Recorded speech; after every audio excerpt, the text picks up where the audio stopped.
ಈ ಪ್ರಕರಣಕ್ಕೆ ಇಷ್ಟು ದಿವಸ ಸಿಗದೇ ಇದ್ದಂಥ ಒಂದು ಗಂಭೀರತೆ ಸಿಕ್ಕಂಗಾಯಿತು. ಎಂಥ ದೊಡ್ಡ ತಪ್ಪು ಇದರಲ್ಲಿ ದರ್ಶನ್ ಮತ್ತು ದರ್ಶನ್ ಪರ ವಕೀಲರು ಮಾಡ್ಕೊಂಡ್ರು ಅಂದರೆ, ಇನ್ನೊಂದು 3-4 ತಿಂಗಳು ಹೆಚ್ಚಿಗೆ ಜೈಲಿನಲ್ಲಿದ್ದು ನಾರ್ಮಲ್ ಪ್ರಾಸೆಸ್ನಲ್ಲಿ ಜಾಮೀನು ಪಡೆದಿದ್ದರೆ ಹಿಂಗೆ ಆಗ್ತಿರಲಿಲ್ಲ. ಇದು ನಿಮಗೆ ಕ್ವಿಕ್ಕಾಗಿ ಹೇಳ್ಬಿಡ್ತೀನಿ, ನೀವು ಬೆಳಗ್ಗೆಯಿಂದ ನೋಡಿರ್ತೀರಿ.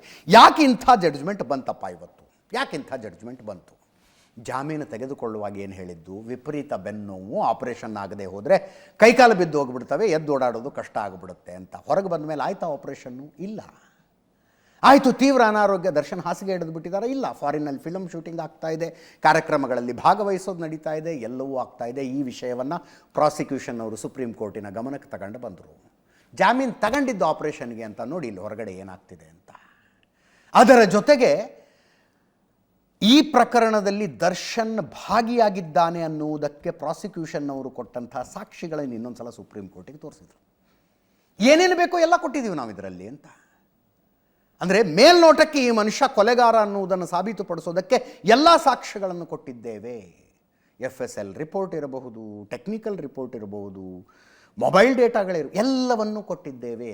ಸುಪ್ರೀಂ ಕೋರ್ಟ್ ಶಾಕ್ ಆಗಿಬಿಡ್ತು ಆ ಫೋಟೋಗಳನ್ನು ನೋಡಿ.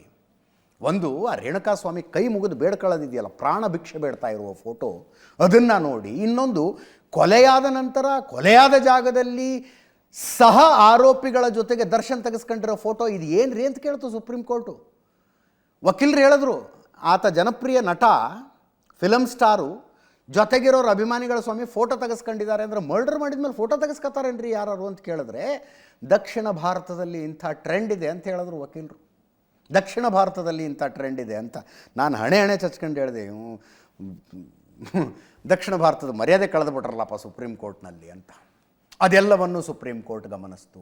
ಅದರ ಜೊತೆಗೆ ಘಟನೆ ನಡೆದಾಗಿನ ವರ್ತನೆ ಹೆಂಗಿತ್ತು, ಅರೆಸ್ಟ್ ಆದ ಮೇಲಿನ ವರ್ತನೆ, ಅರೆಸ್ಟ್ ಆಗಿ ಜೈಲಿಗೆ ಹೋದರೆ ಜೈಲಿನಲ್ಲಿ ವಿಶೇಷ ಆತಿಥ್ಯ, ಆ ಫೋಟೋನೂ ತೋರಿಸಿದ್ರು.